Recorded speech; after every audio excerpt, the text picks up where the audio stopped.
First and foremost, we want to thank everybody for tuning in to Oak Tree Entertainment tonight.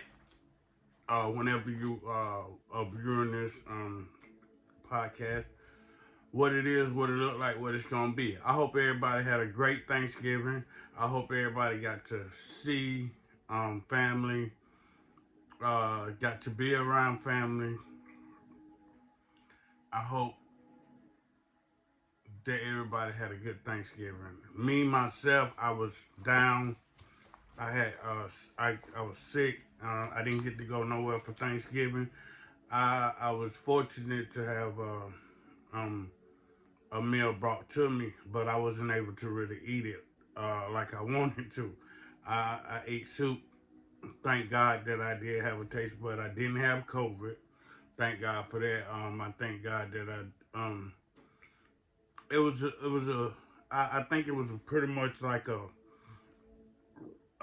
virus, a little touch of the flu. You know, back in the day, our grandmas used to say you had a little touch of the flu. So I think I had a little touch of the flu, y'all. But I just, I thank God that uh, I had a guest beforehand, and it was one of my close friends. Well, I didn't. He was a friend that I knew, but I didn't know him like personally. I knew of him, and the character that he showed, the characteristics that he had showed me by being on IG or whatever platform. That I only seen him on IG, but he always showed to me, appeared to me that he was a great person. So I wanted to interview him, and we had a great interview. It will be shown on my YouTube. My my editor is getting it together now, and I got more content to come. But I wanted to touch on something that's very dear to me and dear to my heart, because and it always have been. I always have cared about our people. Me and my wife, we used to always do parties for kids. We used to always uh, just do stuff for the community and just do stuff for people. I mean, even when I was in the street, I was there for people. I was being there for people, or helping some of the elders in the neighborhood, or some of the people that needed stuff in the neighborhood. I always tried to be um, that guy that people can always come to, you know. And I wanted to be that kind of person. You know, sometimes we get pushed off into things, and we they be called wrong. Um, but I was listening to something last night, and it was a podcast, and the majority of the people was leaning towards one way, and it was one guy in there that was gun ho on what he believed, and he believed in God just like I do.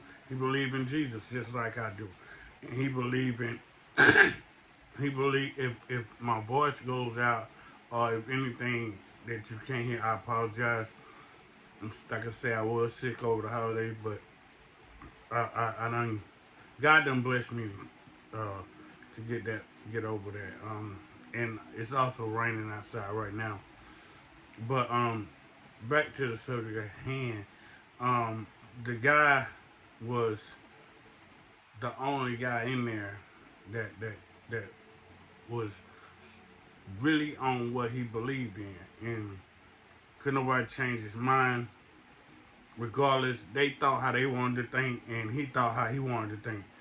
And you know, one thing about that, we gotta learn to be able to agree, to be able to not be able to be. Everybody got their own opinion. Agree to disagree, you know, and it's nothing wrong with that, because, like I say, we all are entitled to our own opinion, and we all are different people. And if everybody was agreed with everybody, then this world will be a kiss a world, you know. And it's pretty much excuse me, getting like that anyway.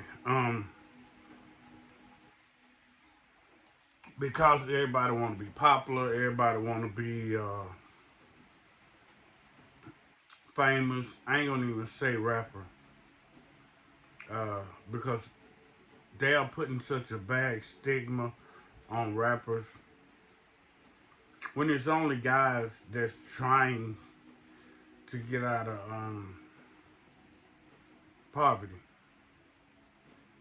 I think these days in time, people would do anything to get out of poverty. Um, but what is poverty to you?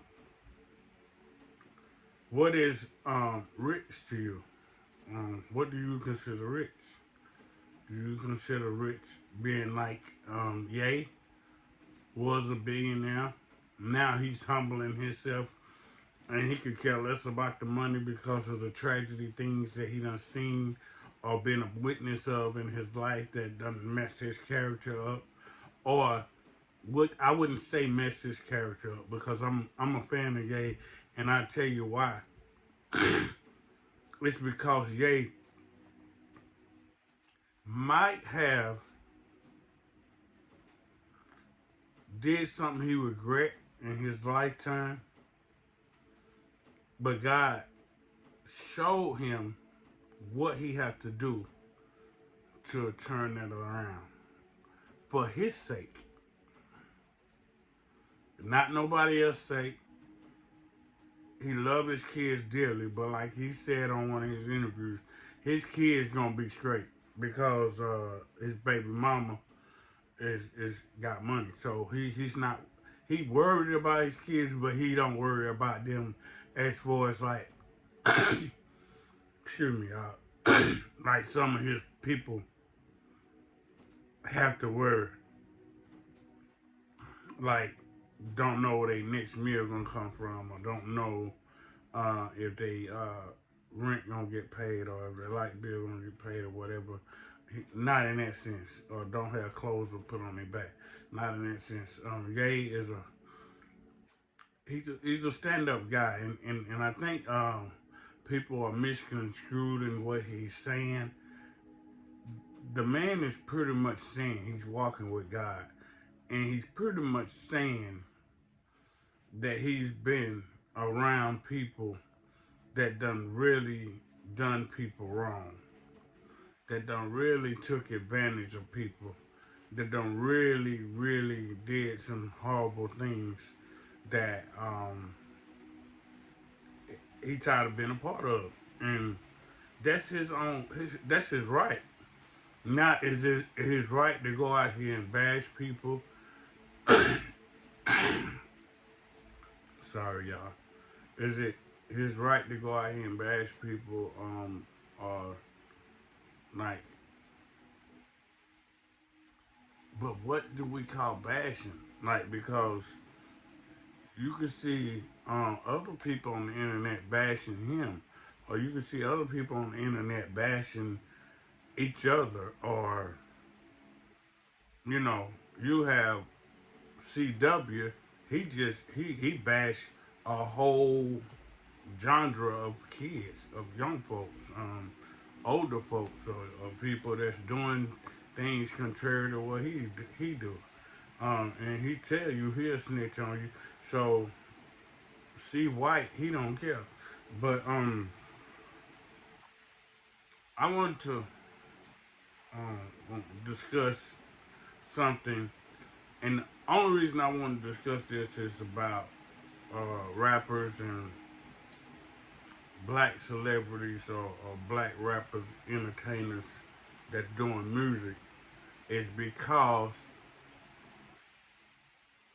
a lot of our youth look at that as an escape route to to become famous or to become wealthy or to become rich when they can expand their mind and do other things.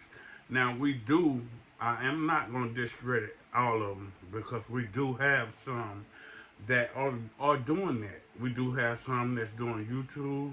We do have some that's doing arts and crafts. We do have some that's great fashion designers. We do have some that's models. You know, we have all different type of people. But the stereotype is put on our rappers, and I think that's what they highlight the most. They highlight that the most, and they put that in our face a lot. So that's why I wanted to talk about that. But first, I wanted to read something, and this is why I do this every day. Like, even like what it says, you do it without thinking sometimes, and sometimes my thought is that. So I'm gonna read this. It's my book that I think a lot of men should get, and it's called God Moments for Men. Um, God Moments for Men. And it say, be in prayer. Something I think that we should do, and as black men, we should be in prayer all the time. And I'm just trying to change the narrative here. And if you don't like it, you don't have to watch it. You don't have to be on my channel. You don't have to watch it. But I advise you to, have some type of prayer in your life, or believe in believe in something. If you don't believe in God, believe in something. But it say be in prayer. In prayer, in the spirit of all occasions, with all kind of prayer and requests. Now, when I read that and I think about it and I say, okay, it say be in prayer. Okay. It say in prayer in the spirit on all occasions with all kinds of prayers and requests. Ephesians 6:18. And it always have a little passage down at the bottom of it, and I always read it. So I'm gonna read it. It say, when I was young, I thought when you prayed, you needed to be on bending knees, hands folded, and eyes closed. Of course, my thoughts on on that changed over the years. Yet I think there are probably many out there who feel that praying to God only happens when you do it in intelligently.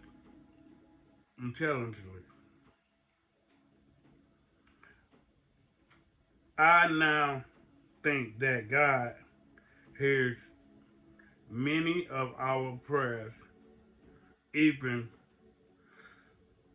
when our lips aren't moving. Sometimes when driving down the highway or sitting in a park, my mind goes into deep meditation.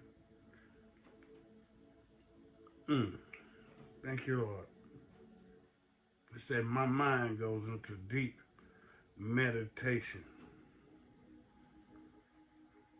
What I did that day,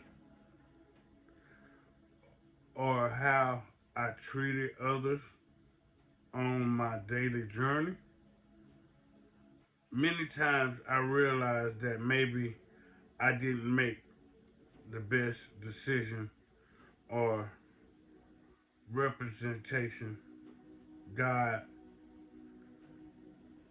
in a way that would shine his light into a dark world. Yet, now that God knows every thought I have even before it happens, these thoughts are definitely prayers. And I realize my mistakes that complaining on how to make amends for anything that didn't live up to Christ's example. There are thoughts which are prayers. There are moments when every there are moments when whatever you portray of the body, the soul is on its knees. Wow. And I thought to myself as I read that, and I was just like, like I pray all the time, and I thank God for me having that discernment in my mind to pray all the time, and I thank God that I have the mind to pray, the mind to let Him lead and guide me, because see, what we got to understand is that this narrative got to change. People have got to get on a positive frequency, because we are still losing people. We're losing people to jails. We're losing people to death. And we try. No, I ain't gonna say we try. We do. We talk about other things. We do other things, but then it be here come again. Somebody done went to jail. Somebody done died. And it used to be to where it was like people we didn't know. Like, we used to hear about death all the time, but it was like people we didn't know. People that we wasn't close to, till it start coming around and start hitting our own doorstep, or like you say, sweeping around our own front door, start coming around our own front door, our own neighborhoods, or just rapidly, to where it just became like a PTSD, like something that we got so used to it was like at a moment, like I was just so exhausted from going to funerals, to where I was just like, man, I respect them, I love them, but I'm not going to no more funerals, man. I'm not. It's draining me. It's just draining, and I don't want to go to no more funerals, man. I don't want to hear about nobody else passing. I want to just remember them as they was, man, because it can be such a draining experience, to where it can have you stuck in a moment, or it can have you so depressed, because it could be somebody that you love and cared about so much, to where it was just like, what am I gonna do now? Like where am I gonna go now? What am I supposed to do at this moment in this time? And I was at that place. I was at a crossroad, and God told me that, hey, get yourself together. Get yourself together, because it's nothing that you could have done about it. It's nothing that you could have did that you didn't already do. And He said you could never love that person more than I did. And I thought about that thing, like, I said, okay.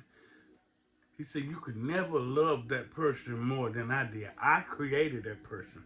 I allowed that person to even be born, to even to get known about, or to even come into this earth, onto this earth, and become the person that you met. So don't even begin to question what I allowed you to experience. And it was deep. That was very deep for me. And it helped me to move on. It didn't take people to tell me. It didn't take God to tell me more than one time. When you are in the spirit, or if you are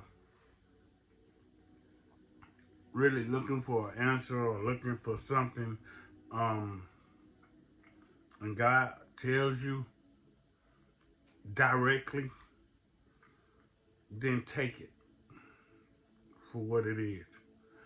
But this thing about our youth, our younger generation, and I'd say from the range of 12 to 30, and I want to say 12 to 35, after I did some research and stuff, and I got to looking over how many and what and when, and like, we have lost a lot of people. Like, I'm talking about rappers at this moment in time. The subject is about rappers. And I'm not talking about them in a bad way. I'm talking about them that they was something that you could look up to back in the days.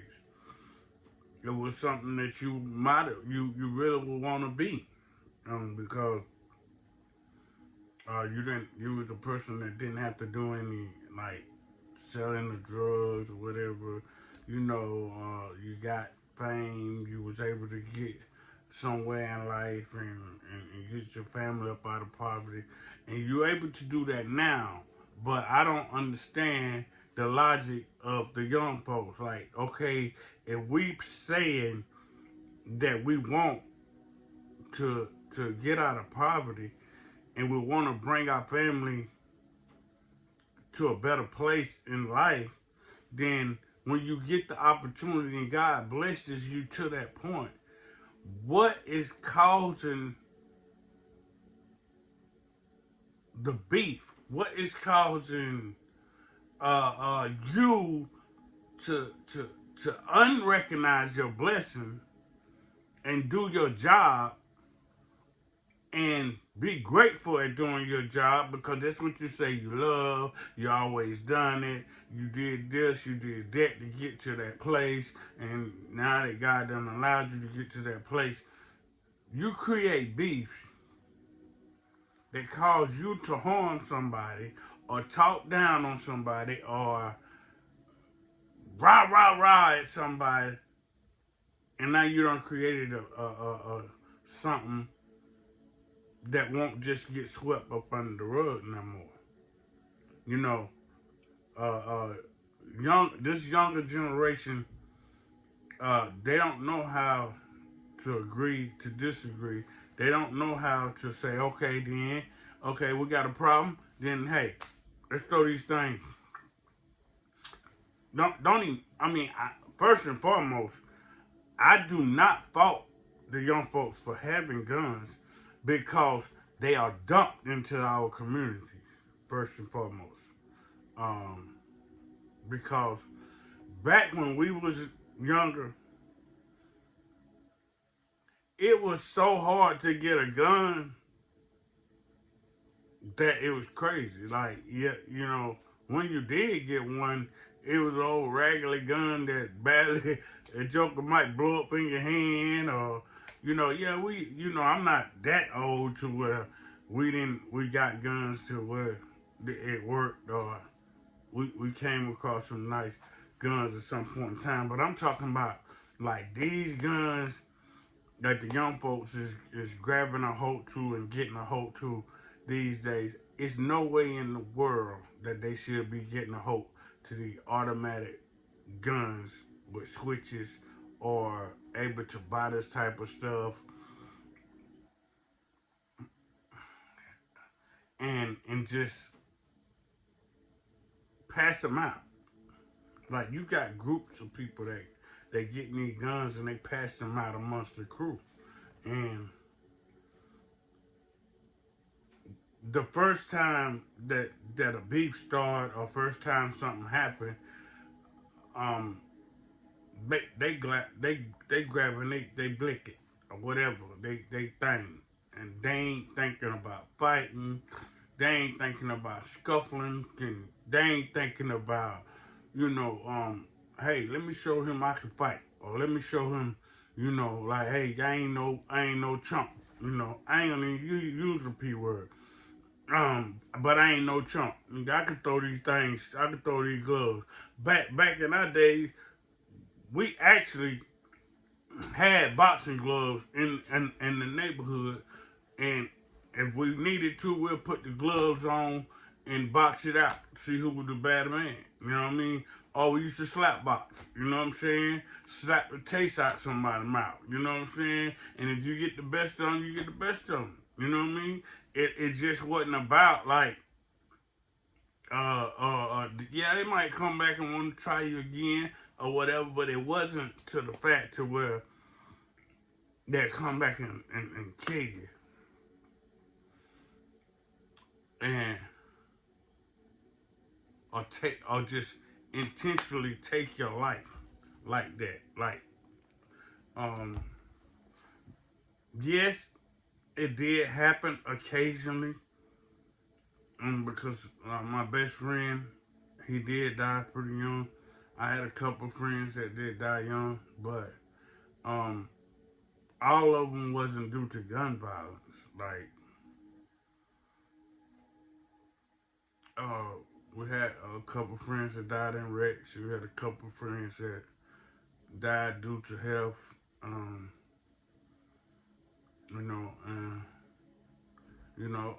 Some of them still here, but they going back and forth to jail, or they in jail, or whatever. I just think that we need to start thinking about our future. And if you have any kids, stop being so freaking selfish, man, to where that you don't even care about your kids to say, hey, listen, this ain't about me no more. Like, I done been blessed. I done been able to get out the trenches. I got a place. Got a girl. I've been able to do whatever I can for Mom Dukes or whatever. I'm not going to be this selfish to where I'm going to get my life taken and put my child in harm's way to where they can grow up in poverty or in a worse situation. Because, see, we don't know where this world is headed. We don't know where this world is headed. So, if you're thinking that if you have $1 million or a couple $1 million or whatever, that would be enough to take care of your family. You don't know what's in front of us. So why would you risk your life, or why would you take somebody else's life and risk your life being behind bars? Or why would you risk your life to be out here beefing with somebody and get hurt could get hurt, potentially get hurt, or whatever? This has to stop, man. We can't, as a generation that we was coming in, we used to always blame, like, okay, my daddy wasn't there, we're pretty much raising ourselves, you blame it on the white man or this and that. You can't even do that no more. We can't do that. It's too many opportunities out here to where you can't say that. You can't blame it on people. You can't blame it on the person. You got to blame it on yourself. The lack of what you're doing, the lack of knowledge, if you don't study, or if you don't do research, or if you don't want to check your history, or if you don't want to get smarter for yourself. Or if you don't want better for yourself, you know, that lies on you. So what we have to start doing is being an example and start setting trends again, man. Like change the narrative. Like uh all this, you know, I stopped smoking.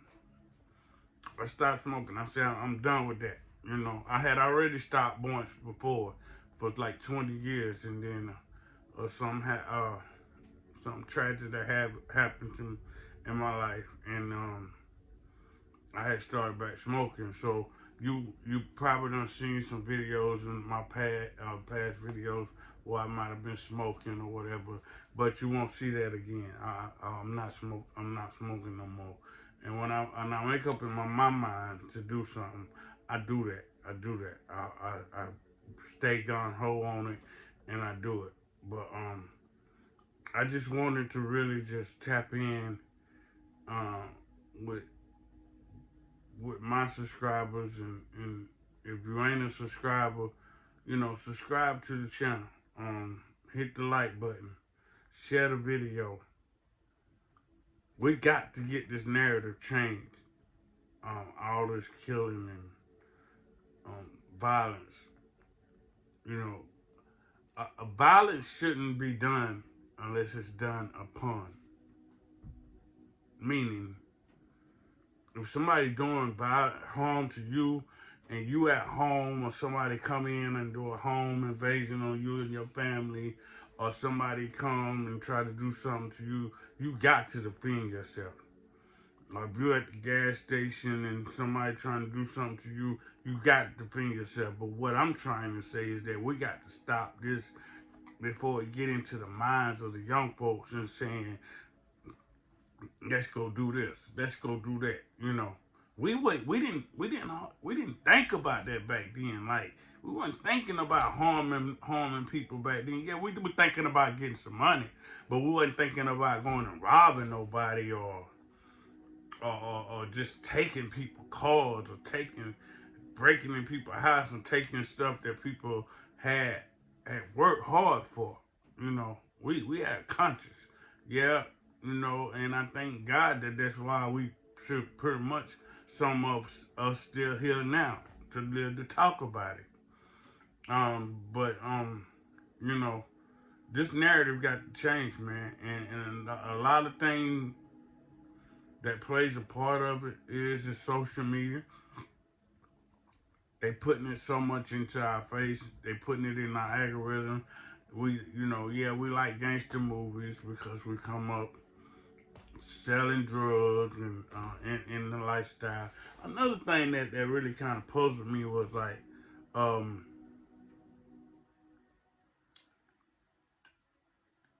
was the thing that I was listening to last night. They kept on saying something about like, you know, the guy was trying to explain the situation as far as drugs being dropped off into the neighborhoods and guns and stuff, and it created a atmosphere to where you had more drug dealers and you had more crime and all this and that in the neighborhood. But he was trying to say is that if this stuff wasn't so broad in our neighborhoods, then we would have had a better view on life. You know, even with the Crips and the Bloods, like this, and you know, this stuff probably wouldn't even been created if like we had more options to think about, like more stuff to they did that. They like Black Panthers, then Crips and Bloods came, and then all the other narratives of gangs start coming, and then so black people start doing stuff to try to protect themselves, you know, because you gotta understand, it still was like white supremacy, KKK, you know, a lot of black people, like, couldn't even walk home by themselves, or be out too late. That's what the saying used to be like. You better get in for the art light. Come on. Mama and them used to tell us get close to home for the art light come on, and it wasn't necessarily saying that white folks were gonna do something to us. They were just saying in general, but it was a thing that back in the days, like the other race would catch you and do something to you, whether you're male or female, and they either would try to harm you, humiliate you, or even kill you. So if we love ourselves so much as we claim we do, if we care about each other, our culture, our people, our own swag, our this, our that, why would you harm your own people? Why would you set your own people up to get imprisonment or to go to jail for a long period of time? One day is too long. I don't understand it. Like, this narrative got to change, y'all. I'm gonna have a couple of guests in, and I'm gonna bring this subject up again and see what other people think about it. But Oak Tree Entertainment, what it is, what it look like, what it's gonna be, we trying to change the narrative. We're trying to change how men treat each other, how the black man is treated, changing how they talk to women, how the black women are changing how they talk to black men.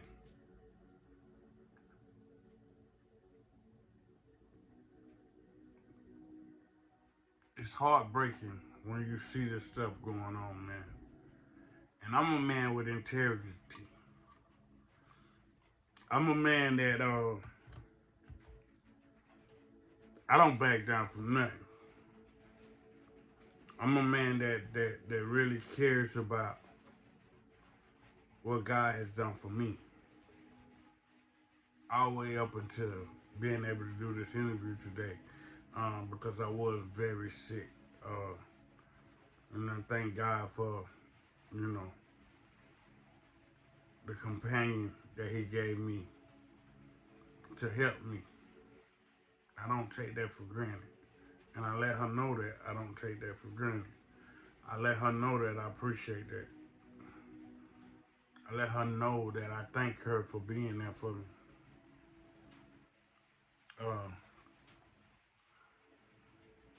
We got to start being there for each other, man.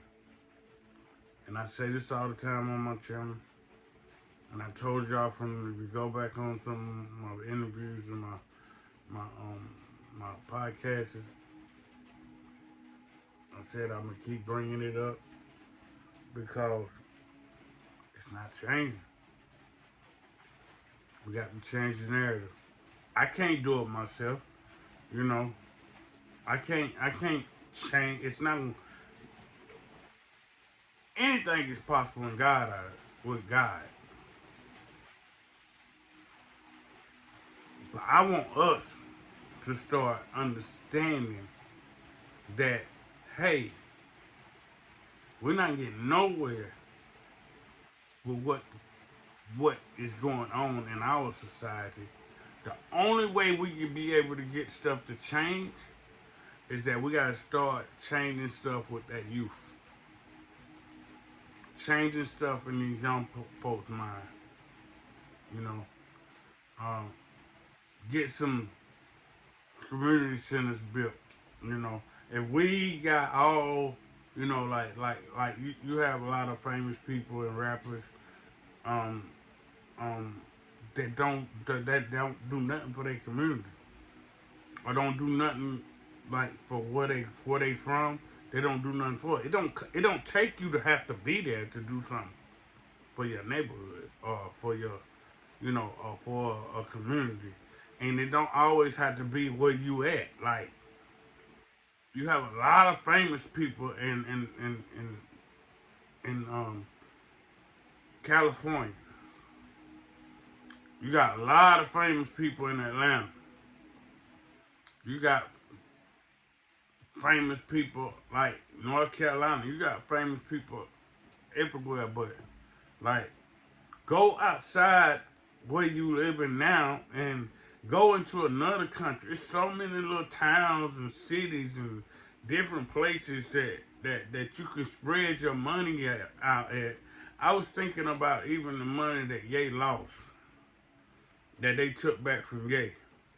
I was saying to myself, I said, what now? If Ye was being really strategic and now he running for president, I say, if he had took that money before them people was able to even take that money from him, build up some community centers,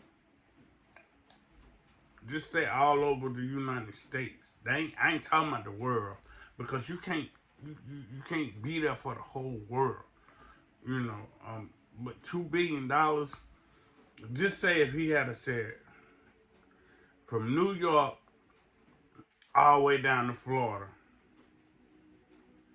I'm gonna set up gay community centers. South Carolina, North Carolina, Greenville, Virginia,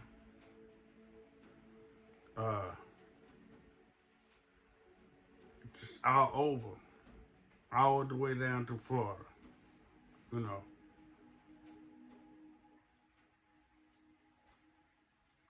It would have been so many people respecting him. You got people that respect him now for what he just done now. But I'm talking about just for like even doing something like that and then running for presidency. People would have been seeing all of the stuff that he's doing. I'm not saying, hey, kiss their butt, continue to kiss their butt. But I'm saying, like, to be able to beat people at what they are, or what they at their own game, you do stuff, and then you turn around and do something positive for it. Because see, what you're not realizing, that all the negative stuff that you feel like that you was a part of, and a part that you had to do to get this money. Okay, why just let it be taken away from you? And that's not only I'm not only talking about Ye. I'm talking about different people now at this point, like, because we got a lot of different rappers just in jail that have made millions of dollars. And at this point, yeah, they might have gave meals and did this and bought a few bikes and bought a few book bags and all this and that. But I'm talking about really doing something like what Nipsey was doing. But I'm saying, like, Nipsey money could only go so far, but he was changing his neighborhood and changing where he was at. But then I also had heard something like one time, like, with what Nipsey was doing, it wasn't like, okay, if you wasn't a Rolling 60s, or if you came over there and you was a part of something else and they knew you was, but you wanted to set that aside and get your education on, or just don't even be like, I'm trying to do education right now. I'm trying to learn the skills so I can get off and up under this and not be a part of this no more, whatever. They were saying that you couldn't do that, or they wouldn't allow you to be a part of that because you wasn't you were a part of some other set, and then that was like Rolling 60s territory. But what I'm saying is, like, and that's not speaking nothing about Nipsey. I'm just saying what was said, that, like, hey, I'm saying that it's been so much taken away from us to where when we do get something, we should be able to say, hey, I gotta stay on focus. I gotta stay with my agenda. Like, I knew what I wanted to do. I knew who I wanted to bless. I knew the type of people or the areas that I wanted to go in.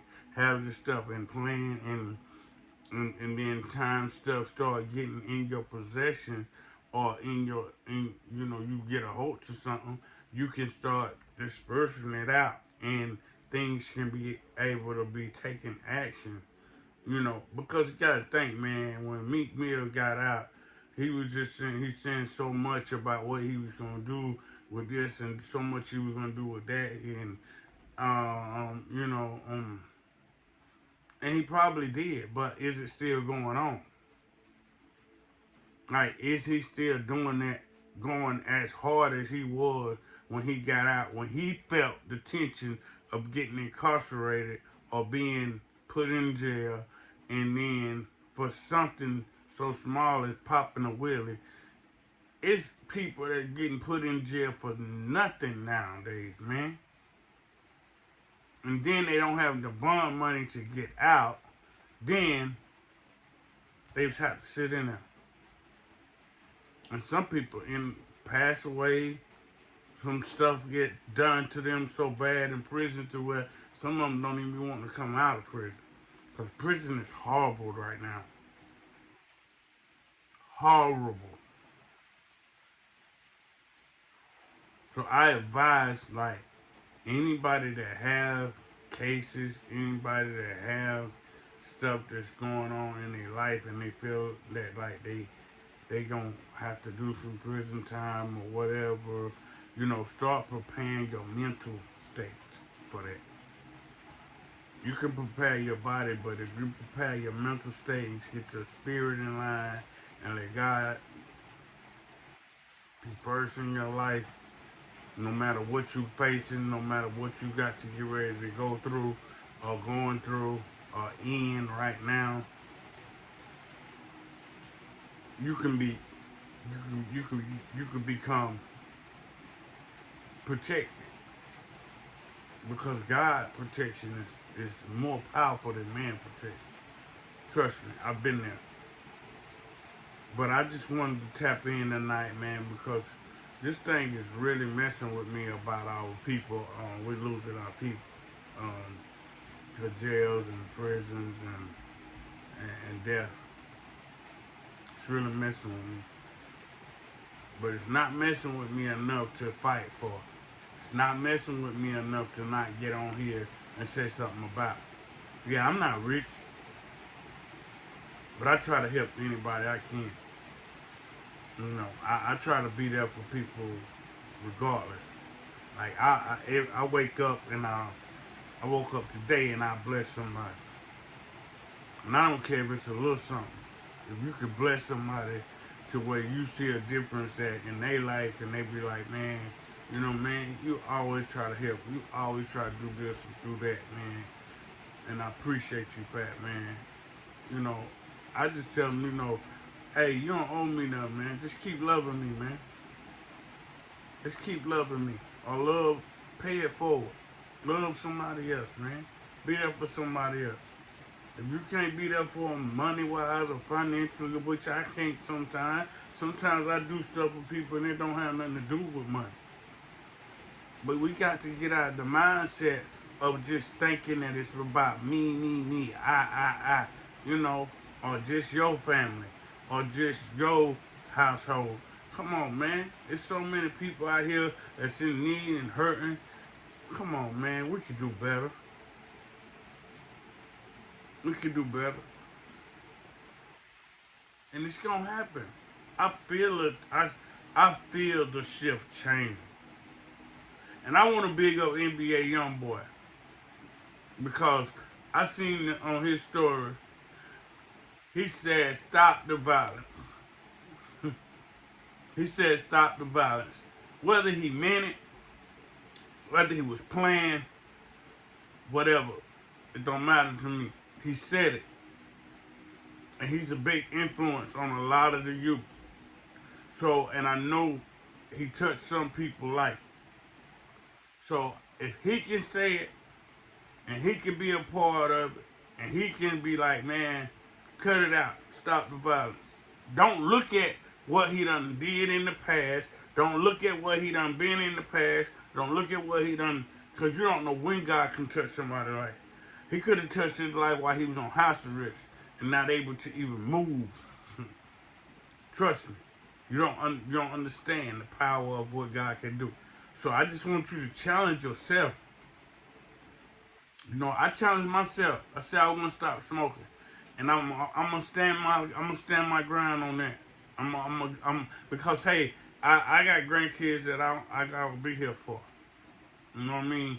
As long as God allow me to be here, so I want to be here for them. I want to be here to show them, say, hey, look, Papa can show you how to do this, or pass something along with them, and continue to build something along, like, hey, teaching them how to do a roll back, teaching them how to, when they get up and old enough, just showing them how to do certain things. You know, I want to be able to do that, man. But we can't do that if we ain't here. Yeah, you got to understand something. That we say we are hustlers, right? If you're hustling and hustling and hustling, and you're away from your family because you're hustling and you're trying to make a better way for them, right? You'll be able to do that. Why would you create something, a beef, or a habit, or something that can take you away from your family to only, that's hustling backwards, yo. You hustling backwards. Because now you only turning it around for the money to be exonerated back from your possession. That's hustling backwards, yo. Come on, man. We better than that. At least we say we are. And if we say we are, then let's do it, man. Let's do it. It's Fat Daddy 46, man. On IG. It's Oak Tree Entertainment. What it is, what it look like, what it's gonna be. Make a difference in your neighborhood. Make a difference in your town. Make a difference on your street. Do something that you haven't done before. It's Fat Daddy 46. I'm out. Peace.